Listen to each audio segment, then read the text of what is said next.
ছেলে যখন জন্ম নেয়, মেয়ে যখন জন্ম নেয়, বিধি তার কপালে লিখে দেয় তো সুখ আছে না দুঃখ আছে। বিধি বিল্লমঙ্গলের কপালে লিখলো কি জানেন? ওরে বিল্ল, তোর যখন 5 বছর বয়স হবে তখন তুই মা হারা হবি, মানে তোর মা মরে যাবে। বিধির বিধান কে করে খণ্ডন, বিধির বিধান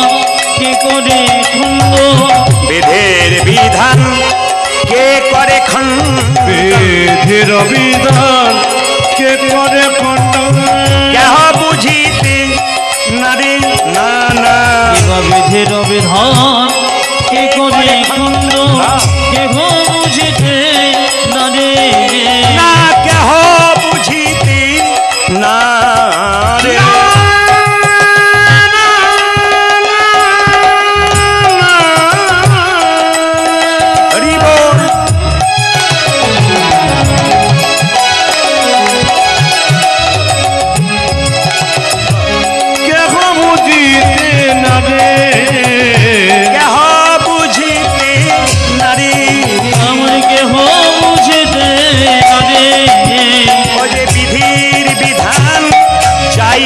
বোঝা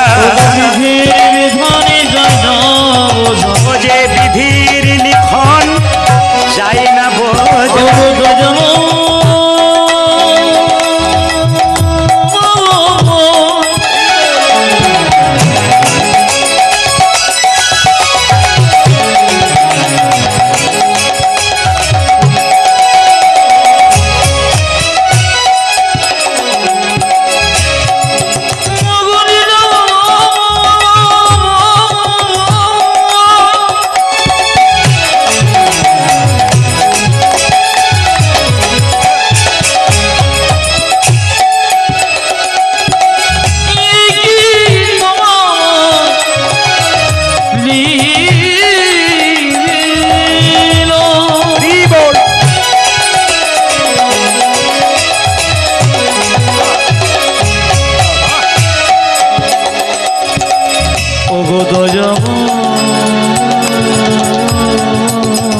যায় না বোঝা, তোমার বিধির এখন যাই না বোঝা, বিধির বিধান যাই না বোঝা,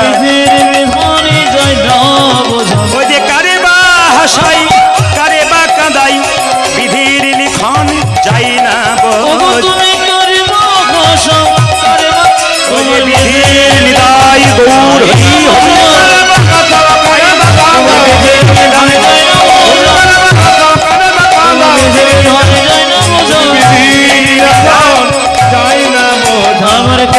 বুঝিতে না রে, কেহ বুঝিতে না রে। অপরাধ নেবেন না, এতজন কীর্তন শুনতে এসছেন। ছেলে মেয়ের নাম কি রেখেছেন জানি না, রিভাবটা বেশি হচ্ছে। ছেলে মেয়ের নাম কি রেখেছেন যেটা ছিল সেটা করো। ছেলে মেয়ের নাম কি রেখেছেন আমরা জানি না, তবে কিছু মনে করবেন না। ছেলে মেয়েদের নাম ভগবানের, এই যে ছেলে মেয়েদের নাম ভগবানের নামের সঙ্গে রাখতে হয়। এখানে কারা আছেন আমি জানি না, পরম প্রেমময় অনুকূল ঠাকুরের শিষ্য কারা আছেন জানি না, কিন্তু অনুকূল ঠাকুর বলছেন মেয়েদের পেটে বাচ্চা থাকলে 3টে নিয়ম পালন করলে ছেলে কৃষ্ণ ভক্ত হয়। প্রথম হচ্ছে, যে মেয়ের পেটে বাচ্চা থাকবে সে প্রত্যেক দিন মন্দিরে প্রণাম করে একই কথা বলবে, প্রভু ছেলে হোক আর মেয়ে হোক যেন কৃষ্ণ ভক্ত সন্তান হয়, বারবার একই কথা বলবে। দ্বিতীয় কি, তুলসী গাছে জল দেবে, পরিক্রমা করবে, একটু গীতা পড়বে। গীতা যদি পড়তে না পারে তাহলে গীতা মাথাতে ঠেকাবে। 3 নম্বর কি, যখনই মেয়েদের পেটে বাচ্চা থাকবে তখন মহাপুরুষের ছবিতে প্রণাম করতে হবে। ঈশ্বরচন্দ্র বিদ্যাসাগর, রবীন্দ্রনাথ ঠাকুর, বিবেকানন্দ, রামকৃষ্ণদেব, ওনাদের ছবিতে প্রণাম করতে হয় পেটে বাচ্চা থাকলে। মনোবিজ্ঞানীরা বলছে যদি কেউ পেটে বাচ্চা থাকাকালীন মহাপুরুষের ছবি দর্শন করে, প্রণাম করে, তাহলে মহাপুরুষের ভাব ওই সন্তানের মধ্যে কিছুটা হলেও পেতে পারে। এগুলো মনোবিজ্ঞানীরা বলছে, আমি বলি না, সুন্দর করে বর্ণনা করছেন। এই জন্য মায়েরা ছেলের নাম কৃষ্ণ, বিষ্ণু, নারায়ণ রাখবেন, আপনার লাভ আছে। কিন্তু এখন তো সব সিরিয়াল দেখে নাম রাখে। যেমন পরশু তারিখে যে বাড়িতে বাসা, 4-5টা ছেলে রাস্তায় খেলা করছে, আমরা যেখানে শুয়ে আছি, প্রচণ্ড চিৎকার করছে। বাড়ির লোককে বললাম, দাদা পাড়ার ছেলেগুলো খুব জ্বালাচ্ছে, ঘুমোতে দিচ্ছে না। তখন বলছে, ওগুলো পাড়ার ছেলে নয়, আমারই ছেলে। তার মানে বুঝলাম না। বলছে, ওই 5টা ছেলে আমার, আমি পঞ্চপাণ্ডবের বাপ। আমি বললাম, বাবারে, এক বেটার বাপ হতে গিয়ে কত জ্বালা। সে আবার গরব করে বলে, আমি পঞ্চপাণ্ডবের বাপ। বললাম, নাম কি রেখেছেন? নিশ্চয়ই যুধিষ্ঠির, ভীম, অর্জুন, নকুল, সহদেব রেখেছেন। বলছে, ও নাম কে রাখে? আমি রেখেছি কি? আমি কি নাম রেখেছি? আমি রেখেছি এই যে কি নাম রেখেছিলাম আমি 5জনে কি নাম রেখেছিলাম? সব গেছি।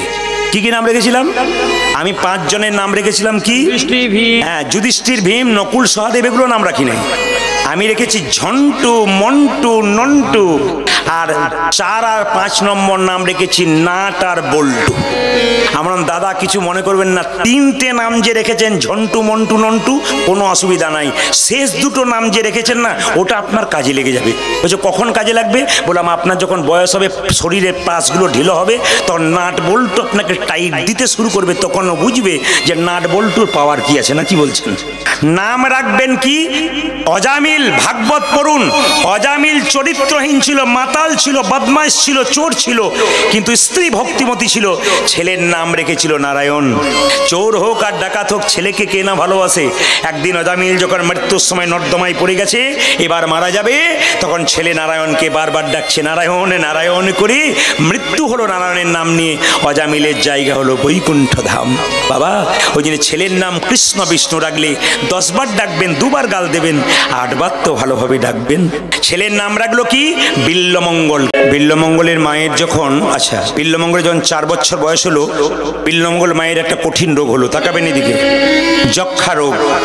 যেমন করোনা রোগ বড় ছোঁয়াচে ছিল, যক্ষা রোগ বড় ছোঁয়াচে, চিকিৎসা ছিল না, এখন চিকিৎসা হয়েছে। খক খক করে কাশে, ফোঁটা ফোঁটা রক্ত পড়ে। বিল্লমঙ্গলের মা ভবানী দেবী অসুস্থ হয়ে বিছানায় পড়ে আছে, খক খক করে কাশছে, ফোঁটা ফোঁটা রক্ত বেরোচ্ছে। বিল্লমঙ্গল ছুটে গিয়ে যখন মা বলে গলায় জড়ি ধরে, তখন বিল্লমঙ্গলের মা বলে, দূর হয়ে যা হতচ্ছাড়া। আচ্ছা, আপনারা যে শুনলেন, ছেলে মায়ের গলা জড়ি ধরেছে, মা বলছে দূর হয়ে যা হতচ্ছাড়া। এখানে যদি কোনো মা অসুস্থ থাকে, তার ছেলে যদি বারবার গলায় জড়ি ধরে মাকে আদর করে, মা কি তাড়িয়ে দেবে? আপনারা বলছেন তাড়িয়ে দেবেন না, কিন্তু সে তাড়াচ্ছে কেন?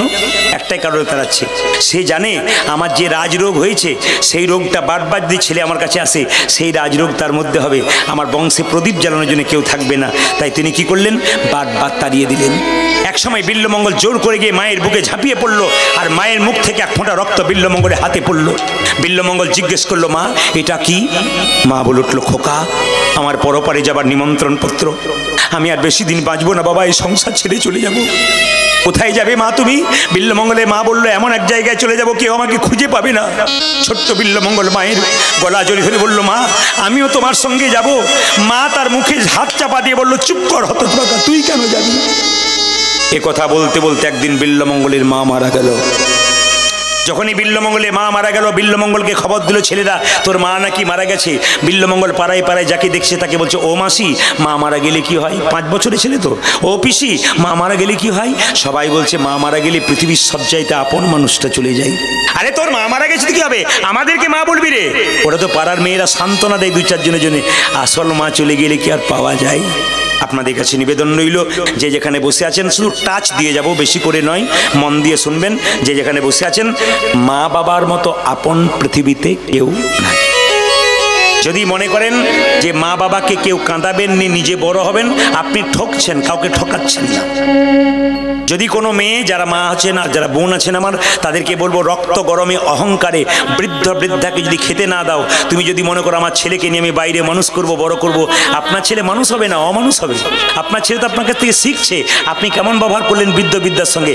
আপনার যখন বয়স হবে, আপনাকে ঘাট ধরে ঘর থেকে টেনে হিঁচড়ে বের করবে, সেই দিনই বুঝবেন আপনি কি করেছেন। আপনি কাউকে দেবেন না, আর কি করে পাবেন, এই ভাবনাতে আপনি বুদ্ধিমান ভাবেন কি করে নিজেকে, আপনি বোকা ভাববেন। আপনি কাউকে দেবেন না, আপনি পাবেন কি করে?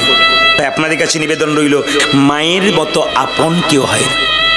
পৃথিবীতে সবাই যাকে পুজো করে তিনি হলেন ভগবান, আর ভগবান যাকে পুজো করেন তিনি হলেন মা। এই জন্য আপনাদের কাছে নিবেদন রইল, বৃদ্ধ বাবা বৃদ্ধা মাকে কেউ কষ্ট দিও না। তারকেশ্বরে হুগলিতে প্রচুর গান করতে যাই, একটা ছেলে বাঁক কাঁধে নিয়ে একবারে খুব হাঁপতে হাঁপতে আসছে। কোথায় যাচ্ছে না তারকেশ্বরে বাবার মন্দিরে জল ঢালবে। আমি জিজ্ঞেস করলাম, কিরে জল ঢালতে যাচ্ছিস? বলে হ্যাঁ। এই কি জন্য জল ঢালছিস? আমার বউ ছেলে শান্তি থাকবে ওই জন্যে। তোর বাবা বেঁচে আছে না গেছে? বলছে বাবা বেঁচে আছে। বলে কি করে? বলে চাষবাস করে। বললাম বাবা যখন গ্রীষ্মকালে মাঠ থেকে এসে ঘরে বসে থাকে তখন এক গ্লাস জল বাবাকে দিয়েছিলি তো? বলে দিই নাই। বলে তাহলে বাবাকে দেওয়া তোর কোনো বেকার, কোনো লাভ হবে না। জীবন্ত বাবাকে না দিয়ে যদি ওই বাবাকে দিতে যাই কোনো লাভ হবে না। মায়েরা দুর্গার অষ্টমীর সময় নিজের ছেলে মেয়েকে নতুন কাপড় পরিয়ে ভালো খাবার খাইয়ে মা দুর্গাকে পুষ্পাঞ্জলি দিচ্ছেন, আর শ্বশুর শাশুড়ি বসে আছে কষ্ট করে খাবার জন্যে।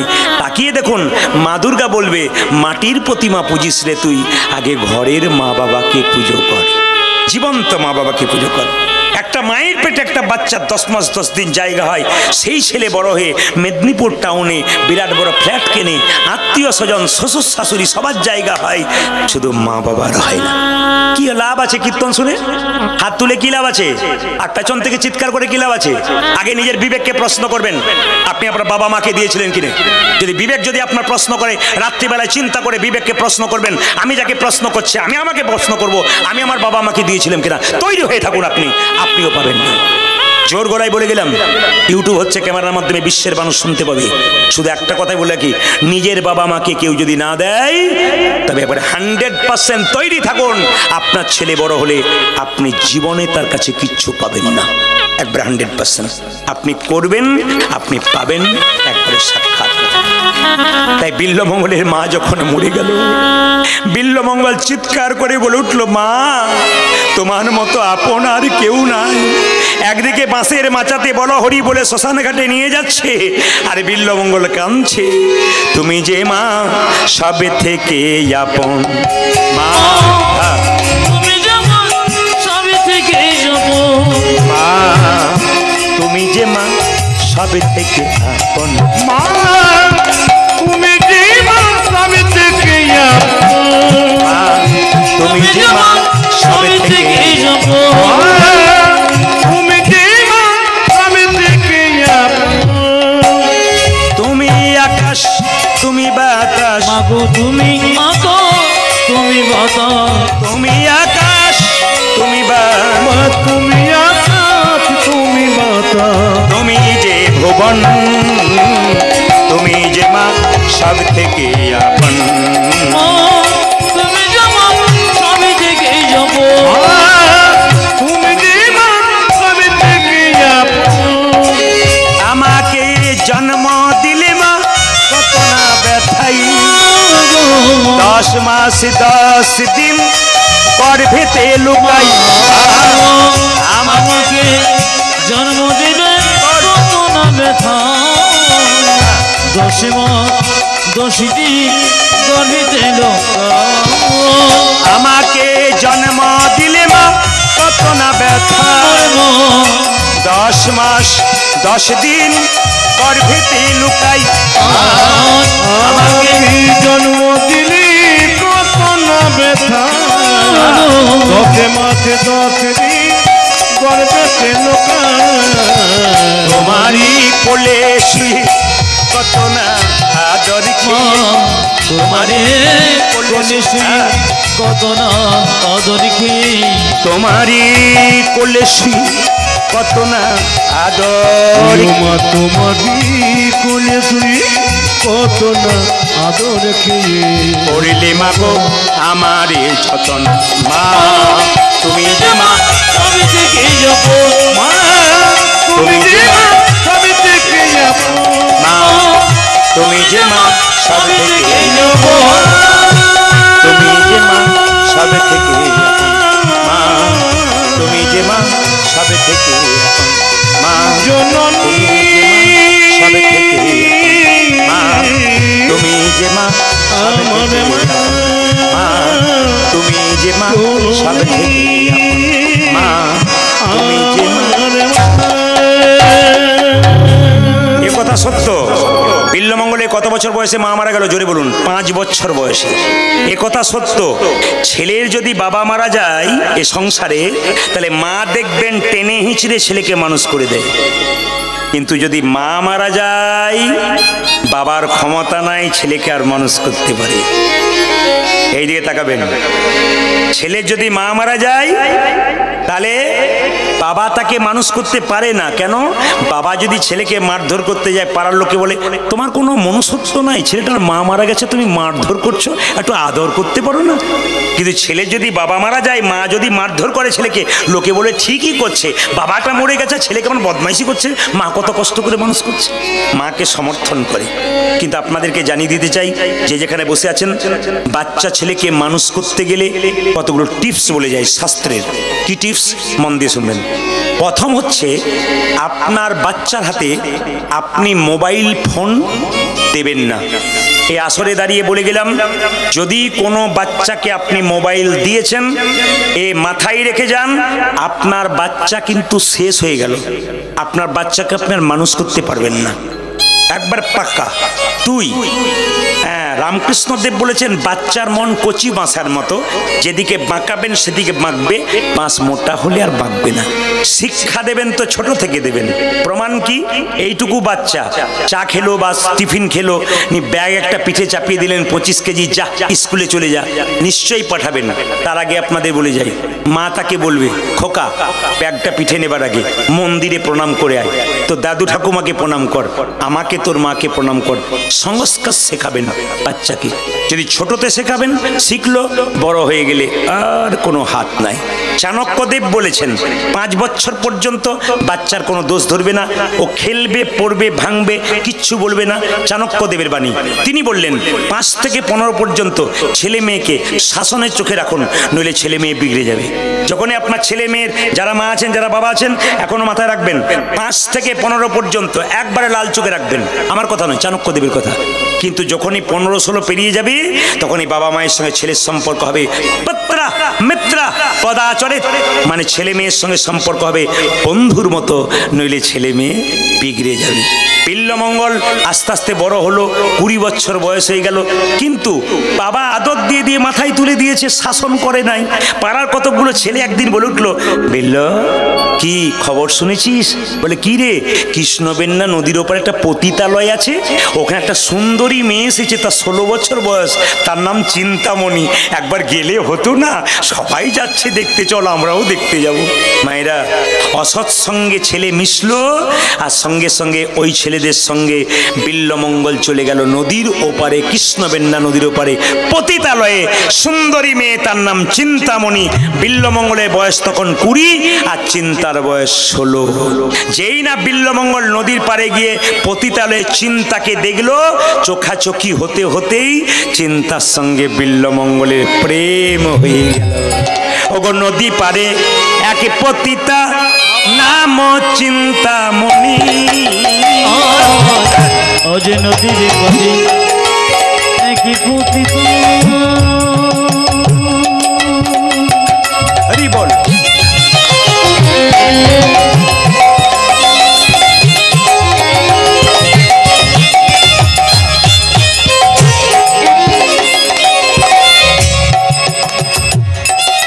নাম চিন্তামণি।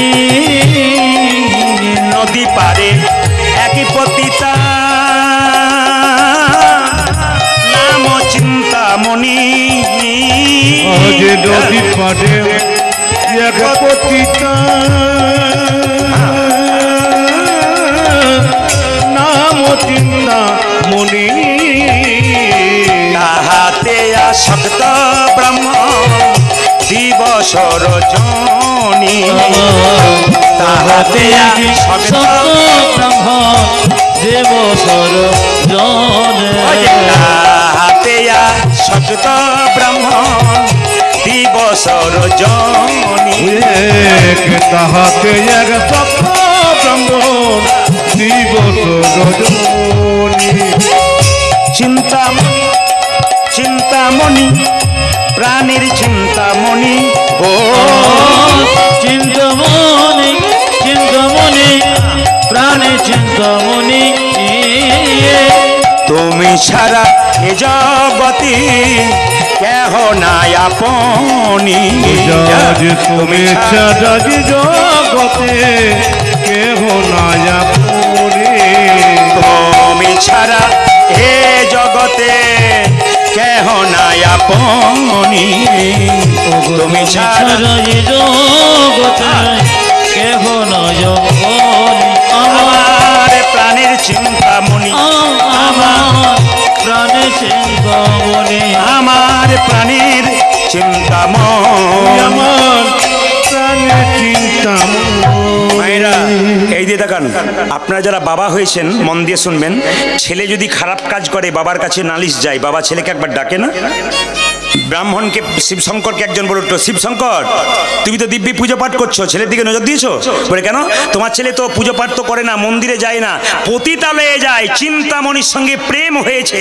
এই দেখো ঠাকুর, এই ছেলেকে যদি না যাওয়া আসা বারণ করতে না পারো, বন্ধ করতে না পারো, তোমাকে আর তোমার ছেলেকে আমি গ্রাম ছাড়া করে দেবো।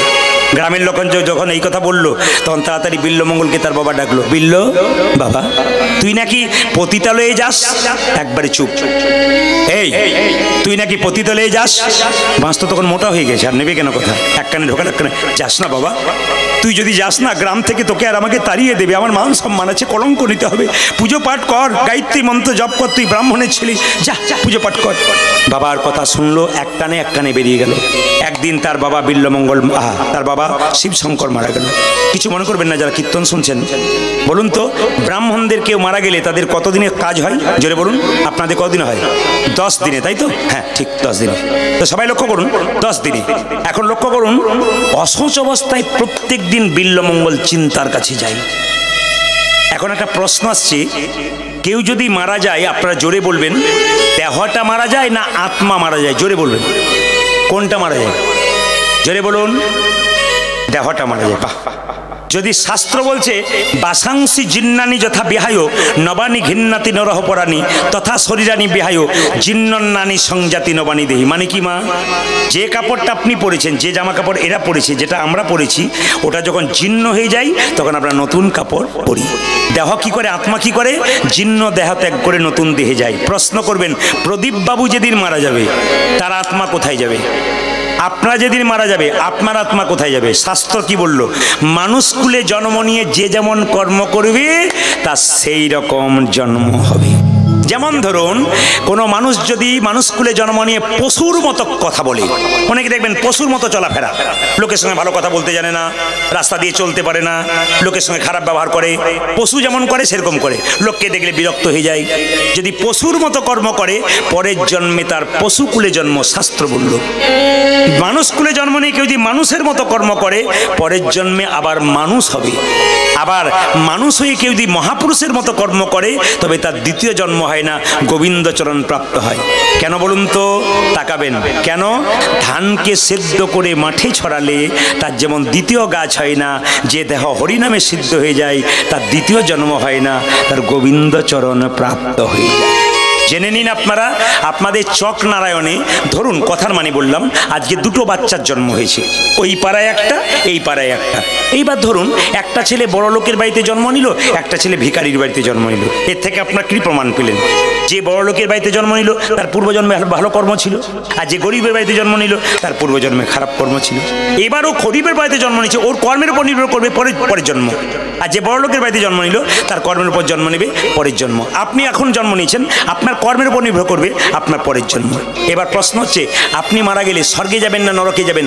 আপনাকে দেখলেই বুঝে নেব। যারা বইপত্র পড়েন বইটার নাম শুনে নিন, জগৎ ও আমি, ডক্টর পঞ্চানন ভট্টাচার্যের বই আছে, যদি পড়ে নিন পরিষ্কার করে তিনি বর্ণনা করেছেন। কি বর্ণনা করেছেন? যে মানুষ মরে গেলে দুটো জিনিস দেখলেই বুঝবেন উনি স্বর্গে গেলেন না নরকে গেলেন। এটা আজ আর বলবো না, পরের বারে এসে একবার বলে যাবো, লীলার মধ্যে যাই না। কি বলছেন? না বলে দিয়ে যাবো, বলতে হবে? আচ্ছা বেশ ঠিক আছে, না টেস্ট করে দেখলাম আর কি। এই যে দেখেন কি বললাম, আস্তে বলছে মানুষ মরে গেলে তাকে দেখলেই বুঝবেন তিনি স্বর্গে গেলেন নরকে গেলেন। কিরকম? না আমার কথা নয়, ডক্টর পঞ্চানন ভট্টাচার্য বলছেন। বলছে ধরুন কোনো মানুষ মারা গেছে, মায়েরা আপনারা সব দেখতে যান তো, গ্রামে কেউ মারা গেলে মুখটা খুব বিভৎস হয়ে গেছে, বিকৃত ভয়ঙ্কর হয়ে গেছে, আপনি কি বলেন? ওরে বাবা রে দিদি, আমি এমন মরা দেখলাম গো, 5 দিন আমার ঘুম হয় নাই। জানবেন উনি গেলেন নরকে।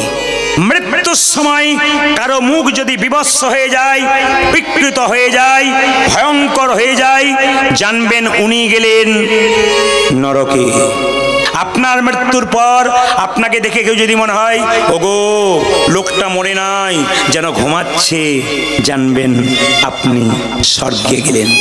চকনারায়ণে কেউ মারা গেল, মৃতদেহ শ্মশান ঘাটে নিয়ে যাচ্ছে, বড় হরি হরি বল বলে কেউ যদি বলে লোকটা খুব ভালো ছিল গো, খুব ভালো মানুষ ছিল, সবাই যদি বলে, জানবেন দশচক্রে ভগবান ইনি গেলেন স্বর্গে।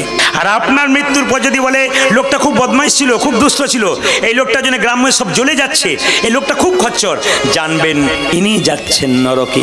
এই জন্য বারবার বলে গেলাম বাবা, জন্ম হোক যথা তথা, কর্ম যেন ভালো হয়। যারা কীর্তন শুনতে এসছেন তাদের কাছে নিবেদন রইল, জীবনের কোনো গ্যারেন্টি, জোরে বলুন, নাই। আপনি কীর্তন শুনতে এসছেন, ঘর যাবেন, গ্যারেন্টি নাই। আপনি রাত্রিবেলায় শোবেন, সকাল চোখ খুললে সকাল, চোখ না খুললে পরকাল। ট্রেন আসবার সময় সিগন্যাল দেয়, আমরা জানতে পারি ট্রেন আসে, হ্যাঁ, কিন্তু মৃত্যু আসবার সময় সিগন্যাল দেয় না, কেউ জানতে পারে না। আমি কয়েকদিন আগে বর্ধমান থেকে আরামবাগ আসছিলাম, হঠাৎ আপনার চমকে যাবেন, একবারে সুন্দর সত্য কথা হরিবাসরে বলি। আমি দূর থেকে দেখতে পেলাম এরা তখন গাড়িতে বসে আছে, আমি সামনে বসে আছি। আমি বললাম ওই দেখো একটা ছেলে পড়ে গেল, বোধহয় মরেই গেল। হ্যাঁ, 31 বছরের ছেলে কোনো কারণে গাড়ি মোটরসাইকেল নিয়ে যাচ্ছিল, ব্রেকটা দিয়েছে, জোরে পড়ে সাইডে পড়ে গেছে। একটা ট্রাক স্পিড এসে মাথাটাকে চেপটে দিয়ে গোটা মাথাটাকে একবারে, মানে কি বলবো, মানে চিনতে পারা যাচ্ছে না মাথাটা মুখটা কেমন। 1 সেকেন্ডের মধ্যে ওই ছেলেটা শেষ হয়ে গেল। এমনও তো হতে পারে ছেলেটা মাটাকে বলে এসেছে, মা রান্না করে রেখো আমি খাবো, আর খাওয়া হলো। কিংবা এও তো বলতে পারে আজকে তোমার হাতে খাবো না, সন্ধ্যাবেলায় ফিরে এসে খাবো, আর খাওয়া হলো না। এই জন্য জীবনের কোনো দাম নাই ভাই, অহংকার করে কোনো লাভ নাই, তর্ক করে কোনো লাভ নাই, তর্কবাজি করে কোনো লাভ নাই। তর্কবাজ যারা তর্কবাজ করে বেড়ান, তর্কবাজি করে বেড়ান, ও তর্ক আপনার কোনো খাটবে না, এইখানে খাটবে ওইখানে খাটবে না। তাই সাবধান হয়ে যান, মানুষ হন, মনুষ্যত্ব জাগান, গ্যারেন্টি নাই কখন চলে যাবেন। কিসের অহংকার আপনার? পৃথিবীর মালিক যদি হতেন তাহলে অহংকার। আপনি তো পৃথিবীর অতিথি, কয়েকদিনের জন্য এসছেন, বলা যায় না কখন ঘাত ধাক্কা দিয়ে এখান থেকে আপনাকে বের করে দেওয়া হবে। আপনার তো কিসের অহংকার করছেন? আপনি কি জন্ম পেয়েছেন? আপনি পান নাই, আপনার মা আপনাকে দিয়েছে। আপনি কি, আপনার নাম কি আপনি রেখেছেন? আপনার বাড়ির লোক রেখেছে। আপনি কি পড়াশোনা করেছেন? আপনার মাস্টার পড়াশোনা করিয়েছে। আপনি কি শ্মশান ঘাটে যাবেন তখন নিজে যাবেন? 4 জন কাঁধে করে নিয়ে যাবে, তখনও নিয়ে যাবে অন্যজন। সব যদি অন্যের হয় তাহলে তোমার বলতে কি আছে? এত অহংকার কিসের ভাই? কোনো অহংকারের লাভ নাই। ও অহংকার তোমার কাছে থাক, ও কেউ তোমার অহংকার দেখবে না। তুমি নিজে নিজেই রাখো, তর্কবাজি করো, যা করবে তোমার নিজের মধ্যে রাখো। কেন? তোমার শরীরের রক্ত যদি তর্কবাজ হয়, তোমার বাচ্চাটাও কিন্তু ওই রকম তৈরি হবে। কারণ নিম গাছে তো নিম ফল হবে, আর আম গাছে আম ফল হবে। এখনো সুধরে যান, মানুষ হন, আপনার জীবন সুন্দর হয়ে যাবে। বিল্লমঙ্গল অসুচ অবস্থায় প্রত্যেক দিন চিন্তার কাছে যায়। চিন্তা কত পবিত্র মেয়ে দেখুন, ঠাকুর ঠাকুর, আমি না পতিতালয়ে বাস করি, তুমি না ব্রাহ্মণের ছেলে, তোমার বাবা মরে গেল, প্রতিদিন আমার কাছে তুমি আসছো, লোকে বলবে কি? যাও, ফিরে যাও। ওগো ঠাকুর, কালকে তোমার বাবার শ্রাদ্ধ, আমার মাথায় হাত দিয়ে কথা দাও ঠাকুর, কালকে তুমি এসো না, অন্তত কাল এসো না। কত ভালো মেয়ে দেখুন। বিল্লমঙ্গল বলে উঠল, চিন্তা তুমি আমায় আসতে বারণ করছো? ছোটবেলায় আমার মা মারা গেল, এখন আমার বাবা মারা গেল, এখন আমার আপন বলতে কেউ নাই, গ্রামের লোক আমায় দেখতে পারে না। তুমি আমার বাবা, তুমি আমার মা, তোমাকে ছাড়া আমি থাকতে পারবো না। চিন্তামণি বলে উঠল, কালকে তোমার বাবার শ্রাদ্ধ, কাল যদি তুমি না আস, কাল যদি তুমি আমার কাছে এসেছো, আমি বিষ খেয়ে আত্মহত্যা করবো।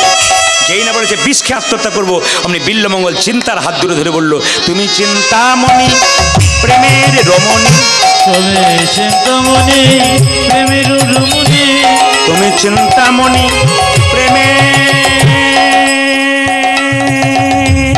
রমণী।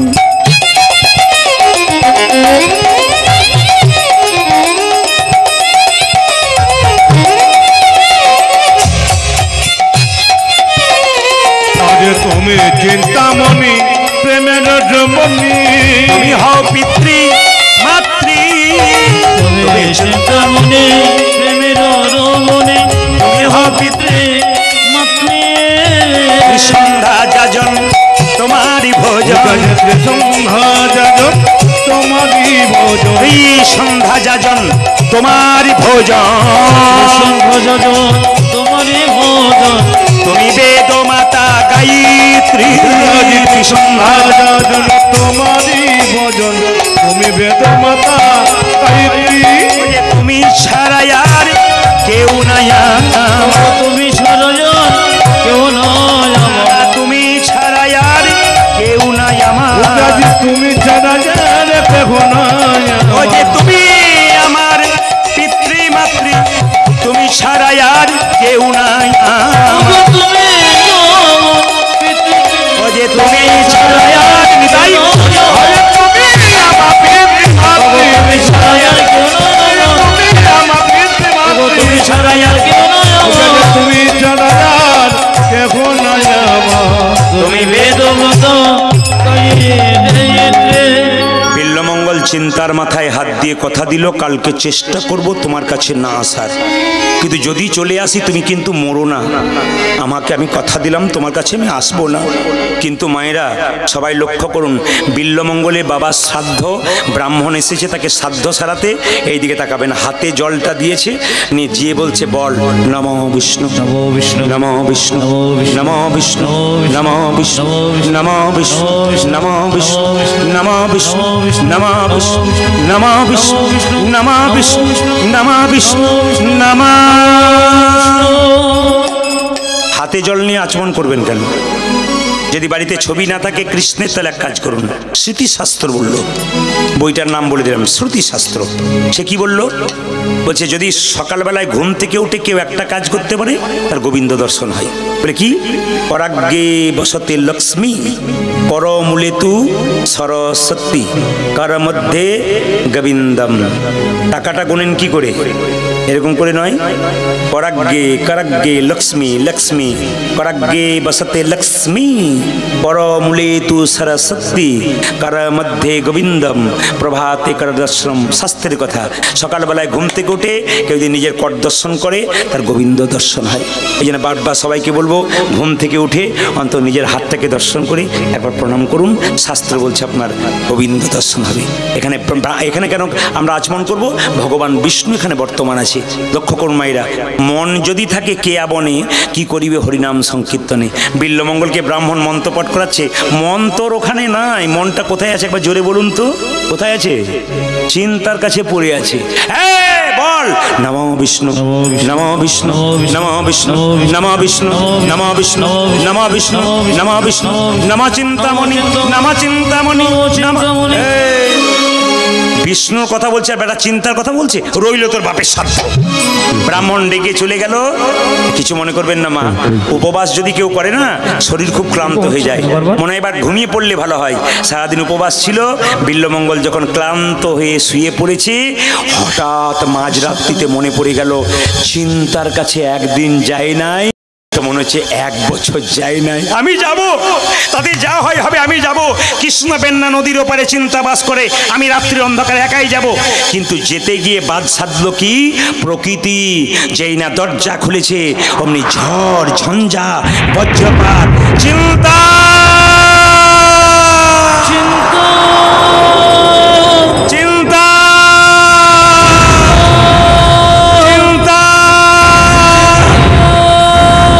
কৃষ্ণ বেন্না নদীতে এসে দেখলো নদীতে প্রচন্ড জল, একুল কুল বান। নদীতে আছে কি? নৌকা বাঁধা, কিন্তু মাঝি নাই। বিল্লমঙ্গল মনে মনে ভাবলো, এই চিন্তা, তুমি জানো তোমাকে আমি একদিন না দেখে থাকতে পারবো না।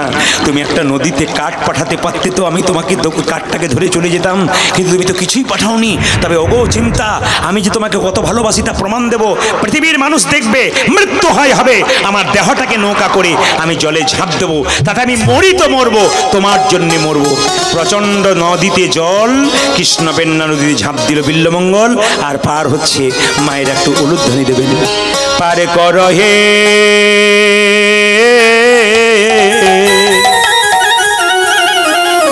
আসলে লাইটের এত জ্যোতি আপনাদের কাউকে দেখতে পাচ্ছি না, কে কোথায় বসে আছেন। যেখানে বসে আছেন ভালো, একটু যে যেখানে আছেন উলুধ্বনি দেবেন। আমি শুনতে না পাই, ঈশ্বর শুনতে পাবেন। সবাই পারে কর হে বিল্লমঙ্গল ঝাঁপ দিয়েছে। ও হে চিন্তামণি পার করো হে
দিলাম দেহ খানি লবে বলো কইরা গনি ভাইসা দিলাম দেখো খানি নামের মালা পইরা গলি ভাইসা দিলাম দেহ খানি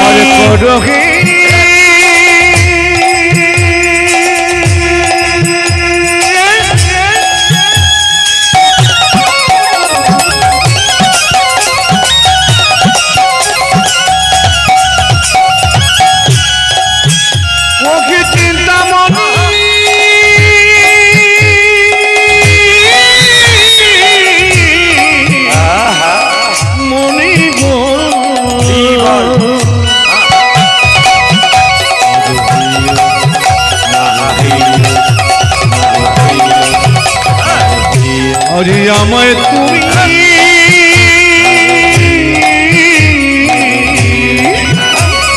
পারে পারব নামের মালা পইরা গল ভাইসা দিলাম দেহ খানি লবে বলো কইরা গনি ভাইসা দিলাম দেখো খানি পারে কর হে ও হে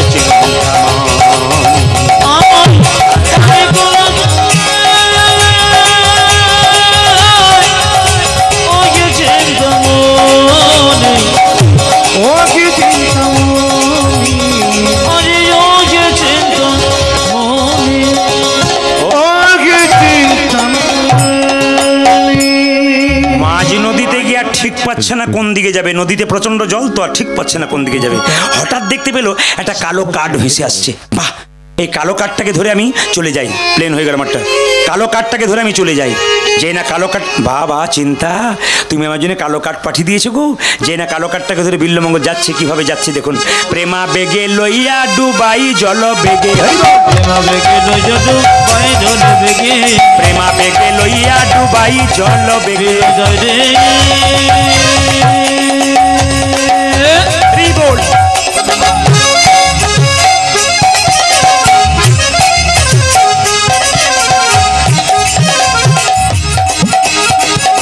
দিল ঠাকুর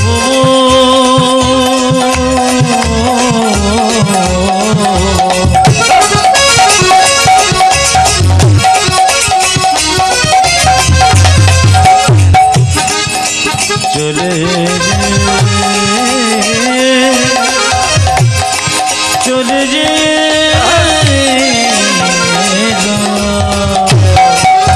প্রেমা বেগে লইয়া প্রেমা বেগে লইয়া ডুবাই জল বেগে, প্রেমা বেগে লইয়া ডুবাই জল বেগে, ডুবিতে ভাসিতে আগে সব পাইল আগে, ডুবিতে ভাসিতে আগে সব পাইল, ও যে ডুবিতে ভাসিতে আগে সব পাইল আগে, ডুবিতে ভাসিতে আগে সব পাইল, ভেসে ভেসে চলেছে, ভেসে চলেছে, ভেসে ভেসে চলেছে, মনির প্রেমে পাগল হইয়ে ভেসে ভেসে, মনির প্রেমে পাগল হইয়ে ভেসে ভেসে চলেছে, মনির প্রেমে পাগল হইয়ে ভেসে ভেসে, মনির প্রেমে পাগল হয়ে ভেসে ভেসে চলেছে, ডুবিতে ডুবিতে ভাসিতে এক সব পাইল এক ডুবিতে ভাসিতে এক সব পাইল ওই যে ডুবিতে ভাসিতে এক সব পাইল গাজি ডুবিতে ভাসিতে এক সব পাইল আপনাদের এখানে একটা ভালো জিনিস পেলাম কি বলুন তো কিছু মনে করবেন না হ্যাঁ বা না দেবেন আপনাদের এখানে একটা ভালো খবর পেলাম যেটা অন্য জায়গায় আছে এই জায়গায় নাই এখানে কোনো মাতাল নাই এখানে কেউ মদ খায় না মানে আপনাদের হাসিতেই বুঝতে পারলাম পার্টি আছে আর আপনারা বলবেন আপনি তো আমাদের চাইতে তো বেশি জানবেন কারণ আমি তো কথাবার্তাতেই বুঝেছি আর পা ফেলাতেই বুঝেছি যেমন কিছু মনে করবেন না আজকে আপনাদের এখানে আসছিলাম আমি যখন কাঁথিতে আমার গান ছিল কাঁথি থেকে একটু ভেতরে ছিল যখন আসছিলাম তখন ঠিক এরা মোটরসাইকেল নিয়ে আনতে যাবে জায়গাটার নাম আমি জানি না আমাকে একজন বলছে মানে খেয়েছে আর কি প্রদীপ বাবুরি নমস্কার নমস্কার আমাকে যে নমস্কার আমার নমস্কার নমস্কার বলছে এখন খুব নেশা করেছে আমি বললাম যে আপনি এত নেশা করেন কেন একটু চলে না বললাম যে কি করেছিলে বলে আমি প্রতিদিন কালী পুজো করি বলে কেন কৃষ্ণ পুজো করতে পারো না বলে কৃষ্ণ তো তোমাদের নিরামিষ কালী পুজো করবো আবার কালী পুজো করলে পাবো তো এখন সেই মাতালটি আমাকে গাড়িটাতে গেটটাকে ধরেছে নিয়ে বলছে জানেন এটা কত পাওয়ার বললাম বুঝতে পারলাম না বলছে আমি একটা কবিতা লিখেছি বললাম কি কবিতা লিখেছো বলছে আপেলে পোকা দুধে জল পিড়িতে শক্তি আর মদে বল বাবারে কি কবিতা জোর তোমার খুব কি সুন্দর বলছে বলছে আপেলে পোকা মদে জল আপেলে পোকা দুধে জল পিড়িতে শক্তি আর মদে বল তখন আমাকে বলছে আপনি একটু কবিতা আমাকে শুনিয়ে দিয়ে যান আমার না আমার কবিতা লেখার ইচ্ছাও নাই আমি পারিও না আমি খালি মুখস্থ বলি না আপনাকে ছাড়বো না এক কাপ চা খাওয়াবো আপনি একটি কবিতা বলে দিয়ে যান আমি যেটি খাই আমার নামে একটা কবিতা বললাম বলে দিয়ে যাও তখন আমি বললাম ঠিক আছে তাহলে তোমার জন্য এক লাইন বলে যাই বলে কি খাবে যেডি ফুলবে বডি শ্মশান তোমার জন্য রেডি ও তখন আর কথা বললো না এখন এখানে যে ওই জেডি পার্টি যদি এখানে কেউ থাকে সে কিন্তু জগদীশ বাবুকে সকালবেলায় বলবে যে যাকে আনবেন ওনাকে বাদ দিয়ে আনবেন কারণ উনি আমার সব বন্ধ করবার চেষ্টা করেছেন ভাই আমি বন্ধ করব না বন্ধ তোমার আপনিই হবে খেতে খেতে সব কল কবজা বন্ধ হবে সেদিন বুঝবে কাউকে বন্ধ করতে হবে না ওরাই স্ট্রাইক মারবে তোমাকে সেদিন বুঝবে না না এখানে কেউ খায় না অন্য জায়গার জন্য বললাম আর কি সবাই লক্ষ্য করুন মায়ের যে যেখানে আছেন কালো কাঠটা নিয়ে ধরেছে মায়েরা জলের মধ্যে বলুন তো কালো কাঠটা কি হতে পারে একটা মরা মানুষের শরীর বিল্লমঙ্গল বুঝতে পারে না কালো কাঠ একটা মরা মানুষ যাচ্ছিল অন্ধকারে ভেসে যাচ্ছিল মৃত মানুষ ওটাকে কালো কাঠ ভেবে বিল্লমঙ্গল নদী পার হয়েছে যেই না চিন্তামণির দরজায় গেল ভিজে জলে দেখলো দরজা বন্ধ বিল্লমঙ্গল ভোর রাত্রিতে চিন্তাকে দরজায় ধাক্কা দিচ্ছে চিন্তা তুমি নদীতে কাঠ পাঠাতে পারলে কেন দরজা দরজা খুলেছো দরজা খোলনি আমি বুঝতে পারলাম কেন বৃষ্টি হয়েছে তো তাই দরজাটা খোলনি আচ্ছা একটা দড়ি ঝুলিয়ে দিতে পারতে হঠাৎ অন্ধকারের মধ্যে দেখতে পেল কি যেন লম্বা দড়ি ঝুলছে গর্তের মুখ দিয়া এক সর্প ঝুলিছে ঝুলিয়া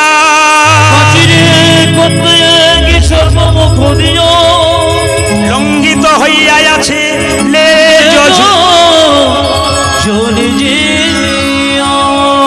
প্রাচীরের গর্ত থেকে মনে হচ্ছে একটা লম্বা কালো দড়ি ঝুল কি চিন্তা এই তো আমার জন্য দড়ি ঝুলিয়ে দিয়েছো যেই না দড়িটাকে ধরে অন্ধকার রাত্রিতে প্রাচীরের পাশে ঝাঁপ দিয়েছে অমনি চিন্তামণি ওপরে ঘুমাচ্ছিল তার পাশে একটা মেয়ে ছিল তাকে দাসী বলতো চিন্তামণি ঘুম ভেঙে গেছে দাসী তোর তো খুব ঘুমের জোর দিব্যি ঘুমোস ঘুম পেলেই তুই খুশি থাকিস শব্দ শুনেছিস কে যেন চোর পড়লো একবার দেখে আই তো চোর টোর পড়েছে নাকি যেই না দাসী লণ্ঠনের আলোটা নিয়ে গেল দেখলো চোর নয় বিল্লমঙ্গল চুপচাপ দাঁড়িয়ে আছে দাসী বলল ঠাকুর এত রাত্রিতে থাকতে পারলাম না চিন্তা যেন জানতে না পারে সকাল হলে দেখা করব আমি এখানে চুপচাপ বসে থাকি আমার চিন্তাকে খবর দিও না দাসী গিয়ে বলল চিন্তা চোর পড়েছে হ্যাঁ তবে ভয় খাবার প্রশ্ন নাই সে চোর নয় ঘর চোর নয় কোন চোর তোর মন চোর এসেছে মনচোর বসেছে বাবা এতক্ষণ ধরে কীর্তন শুনছেন ঘর চোর শুনেছেন সব চোর শুনেছেন মনচোর শুনেছেন যে যাকে ভালোবাসে সে তার মনকে চুরি করে নেয়। তাই দাসী বলছে, ওরে চিন্তা, তোর মনকে যে চুরি করেছে মানে তোকে যে ভালোবেসেছে সেই মনচোর এসেছে।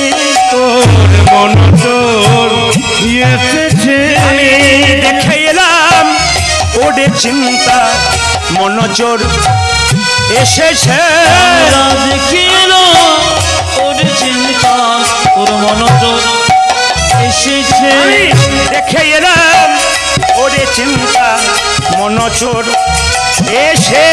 আমি দেখিলাম ওরে চিন্তা তোর মনচোর